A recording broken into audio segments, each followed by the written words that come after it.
Welcome back, everybody. It's another episode of The Human Side of Marketing. I'm your co-host, Chris Angel, and I'm here with our host today, not Kurt Stockwell, as the screen says, but Andy Denton. Andy, I always say Denton, but do you say Dentone? I do say Dentone. Dentone. It's very proper. It sounds more proper that way. Depends on how Italian I'm feeling that day. Yeah, right? I love it. Well, this is our second time of going through some interviews. I love it. It is. I'm excited. I feel like you should come out into the camera more.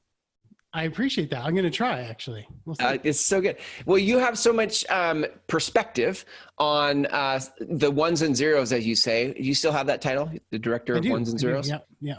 I occasionally shorten it to director of development when there's not enough room. But yeah. Right. Yeah, right. Exactly. Well, that's cool because we get to talk about ADA compliance, which, as a immediate title or topic would I glaze over.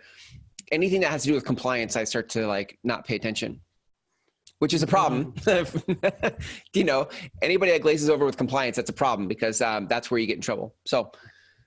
So first, let's talk about it. What is this ADA? What is ADA, first of all, and why do we need to? What do we need to be compliant with? Well, ADA has been in place for almost 30 years now, actually, and it was in place mostly to help people with disabilities get around town and interact with brick and mortar businesses and services easier. Oh, this is Americans with Disabilities Act, right? Right. Yep. Got it. And this is where if you buy a house, you need a ramp for somebody with a wheelchair, or if you're in a commercial building, it needs to have an elevator to the second floor kind of a thing. Bathrooms have handles next to the toilet, all those things. Yeah. So the ADA is getting involved in websites now. We're going digital with ADA. Right. So the law wasn't written to include anything digital. Right. But those services are now kind of considered to be the front door of your business. And yeah, good point. And people are starting to actually put pressure on businesses to do so.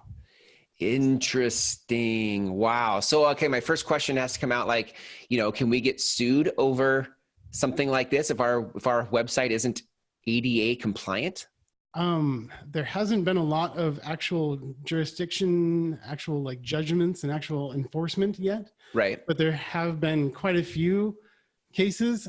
Actually in California, they just set a minimum on what a case what each instance can cost you. And it's a $4,000 per instance. Wow. And most websites that have one instance have several. Yeah, right. I would imagine. Yeah, if you don't have railings in your bathroom, you probably don't have an elevator to your second floor. Right? Like that. There's a lot more than just the one thing usually. Yeah. Yikes. So, I mean, not just yikes for. I mean, I think you look at things like Wix and all the do-it-yourself websites where just put stuff up, and I mean, I don't know. I don't even know if their websites are ADA compliant. How would they? I don't know. I don't know. I know, right? I get a little bit nervous now thinking well, I'm going to build my own house and if I'm not in tune with what ADA is requiring, I don't put railings, $4,000 per instance, I get into a lot of trouble. Right. That's as a minimum. Right. That's scary. Right. Yikes. So that's just in California for now, but that's just the beginning. So, right.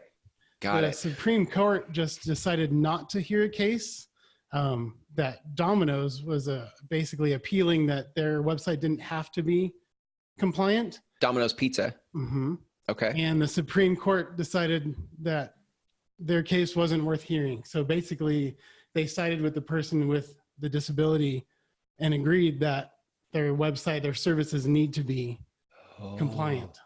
So wow. This is a recent thing, just the last couple of weeks. And that's just for pizza. That's just because somebody wanted to order pizza and couldn't because they had a hard time. Is it about visual things or what's the deal with? In this case, it was, right. So their screen reader wouldn't work with the app or the website and the person wasn't able to order pizza. Wow. You got to love your pizza. He really wanted to order, right. He really wanted pizza. But it's crazy to think what gets pulled into this, what is considered a disability on a website. So visual, not being able to see it. Right. That's a big one, for sure. Are there other things that disabilities would bump into on a website? Most of it centers around visual. Okay. Usually we're expected to see everything, but a lot of it, if there's an audio, if there is other media on the page, Right. there has to be an alternate method to get that media across. I got an email from rev.com the other day, transcription service, that was like, hey, the ADA thing, they were drafting on, this new announcement, and they're like, your videos should probably have transcriptions. Right. And we can do that for you, right? Yep. New service. Conveniently, we can do that for you. Right. That's great. What about people? I would imagine if people are blind and they're trying to navigate your website, do you have to have the text on your site narrated? Right. So they have assistive technologies that they use. Most operating systems come with those technologies now. Oh, They'll okay. read the website to you. Oh, I didn't know that. If the website isn't set up properly, it is not a fun experience, for sure. I'm sure. I didn't know that about the operating system though. So if I have a Mac, my operating system can read any website, and the person creating the website doesn't necessarily have to mess with it unless, like you said, there's something screwy with the website.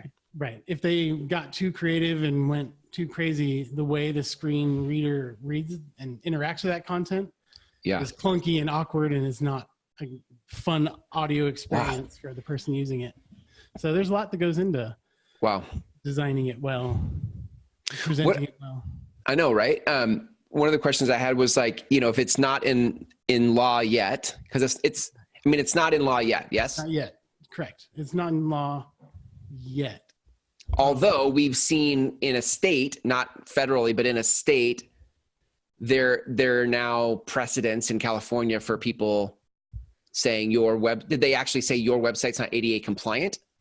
It's not accessible enough. There's guidelines for website accessibility. They've been in place for many years now. Wow. So it's been a long time coming. It's not a surprise to anyone that this is going to happen. We should make websites more accessible. Yeah. Just, I get that. It's being forced. Right. Yeah. I got it. Yeah. So how do we as businesses start to get compliant? That's a good question. There's a lot that goes into it. Yeah, I'm sure. A lot of it comes down to common sense, though. When you're looking at your website, consider the screen readers. What are those captions on the images? Are there even captions on your images? Oh, right. Yeah, I would never think of that. Does your logo just say logo when the screen reader reads it, or does it say your business logo? Got it.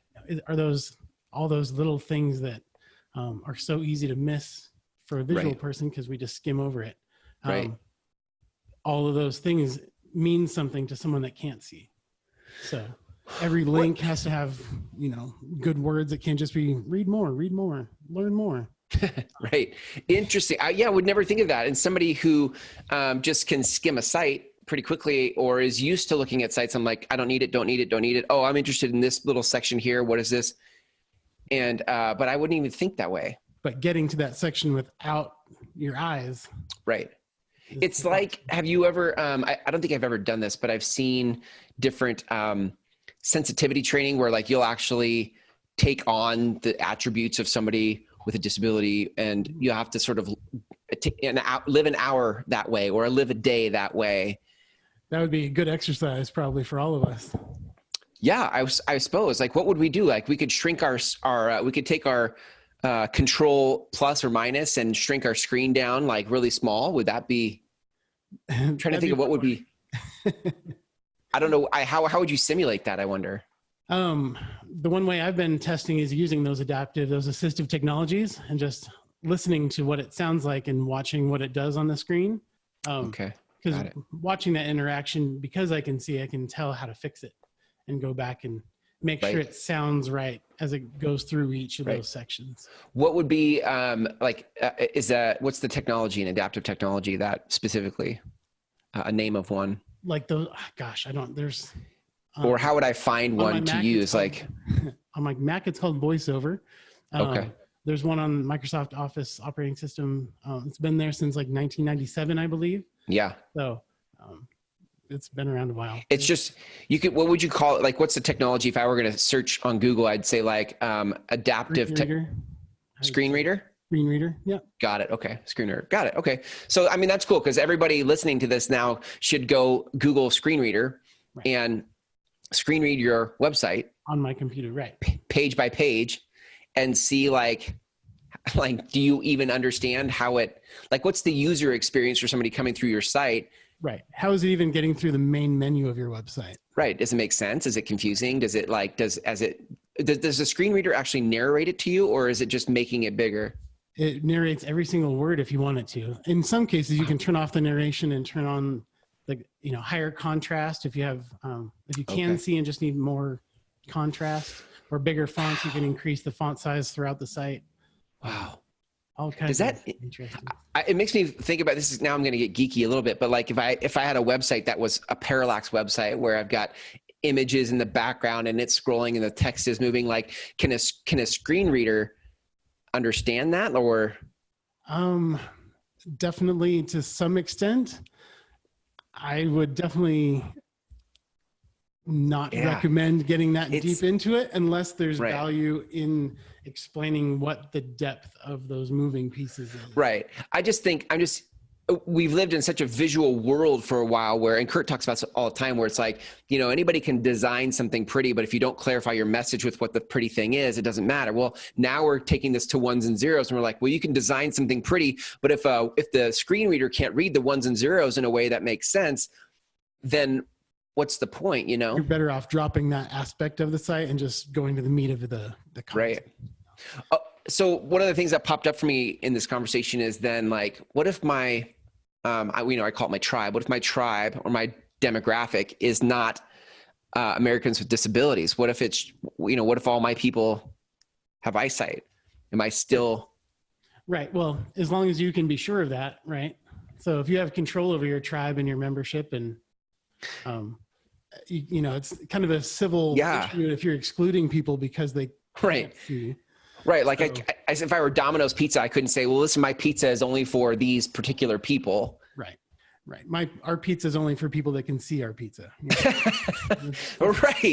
Right. Or my consulting services are only for, I guess that's where it gets super tricky and super icy it does get super tricky. There's there hasn't been any good standard to define to say like because basically what I'm saying what I would be saying then is my services are for people who don't have disabilities, right? And now you're in tricky spot. Right. Yeah. You have friends with an attorney. I know, right? Yeah, you hope you have a couple of attorneys on retainer there, right? Well, okay, so how do we besides getting a screen reader and going through our site, like how do we start to shore up our websites and our digital assets? So good ideas. Besides the screen reader is just go through your site even if you go through without the screen reader, if you can go through with your eyes and look at those images that you have on your site. Yeah. And make sure that there are captions and that there's good information behind those images, that when the screen reader does bump into them, it just, it doesn't say image 1, 2, 3, 4. It says something worth, says, I don't know, assistive technology. Got it. Something helpful so that when the people scroll over that image, it's actually, they can understand what it is without seeing it. Got it. Yeah. And every link on your website needs to have the same thing. Even if it's a short link text, the alternative link text you have control over as a developer. Got it. So you can add more detail into where that link is taking them. Got it. So you should be referring to like a hyperlink. So if I highlight a word on my site and I tell that word, the word is link, and it turns blue. And if I click on the blue link word, it actually takes me to another website. That hyperlink can have alternate text. I never knew what that was for, by the way. Yeah. It said alternate text. And then I was like, I don't need alternate text. I want it to say link. I don't want it to say something else. I want it to say link. So you're saying that a screen reader would go down and see the alternate text field and it would describe this site what would I say in that alternate text? Like this takes you to something website or? Right. What you'd expect. after clicking it, where are you going to go? This link takes you to. Is that what I say? This link takes you to such and such. You can shorten it for sure. External link to msn.com or. God. Okay. Yeah. Yeah. Like even the language, I'm not even used to. Like, I guess part of that would be helpful to go use the screen reader and see how it describes your existing images. And then you're like, could I make sense of that? Right. That's a great exercise to do for a 5-minute thing for sure. Can I make it longer? Can I actually, it would be cool to make it like a dialogue, like to actually have it be very interactive. Like, hey, so glad you're interested in this link. When you click it, it's going to take you over, or is it like minimized to a certain number of characters? They're suggested to be small because people are going pretty fast. Okay. All right. Because that'd be cool. Like all of a sudden now you've got almost the screen reader becomes like this chatbot where it's like talking to your people. Like, I mean, that's actually I like the idea of it. That's an interesting concept. Well, we can play with that. We'll have to play with that. I mean, what if your ADA site was an even better experience for people who, in all the other screen views that they use on a website where it's like external link to something, and this one's like talking to you, you're like, I love this site. This site like makes me feel good. That'd be very interesting. It was kind of so visually, but it was really engaging non-visually. Right. Interesting. That would be interesting. We could experiment with that. I like that. Hey. We're masterminding right here on the call. Project. You guys all get to see this real time. This is going down right now. Fun stuff. I love it. Anything else like we should do? Well, what else do they need to know? Well, how do we educate ourselves on some of this? I know, like, where do I go to? I always freak out when I think about legal things. Like it's all small text and font and words I don't understand. But are there some resources I can kind of sink my teeth into? There's a ton actually. ADA.gov is one. Again, there's some legal jargon there, but they do break it down pretty well. Some of those, there's a website. We'll put some in the description, I assume, some links to some of those guidelines. There's a few free tests out there that'll help you scan your website and provide a report. Oh, nice. A lot of those require you to put in your name and email address. We're working on something that is a little more friendly and requires a little less information from you to get started. Oh, nice. So hopefully we'll have that up and running here in the next couple months. Good. That's so good. And speaking of that, I would imagine another resource is just having people who build websites like you guys actually doing some type of a website audit or just giving it a once over and helping people figure out how to clarify their website this way. Right. Those free scans that are out there give a report, but the report is definitely not, most of the reports are not very consumable. They're not very easy to understand. Yeah. They're definitely something you probably want to hand off to your developer. Right. Or someone that knows how to add in all those metadata tags and relative links and all. So good. I love it. Well, I think that's a great place to wrap. Like if people want to connect with you guys to help determine how compliant their website may be with the ADA, how would people reach out to you guys? You can reach out to me at welldressedwalrus.com, or we're putting together that tool at ismywebsiteaccessible.com. Ismywebsiteaccessible.com. I love that. Nice. Word. Yeah. So good. Awesome. Andy, great stuff. I always love it when you're on this show. Come on, man. Let's go. Let's have you back. Thanks. Well, let's schedule it. I like that. We'll do it. It's really good. Awesome. Well, thanks for hanging out with me today, Andy. Everybody, thanks for joining us. And until next time, take care. Take care. Thanks.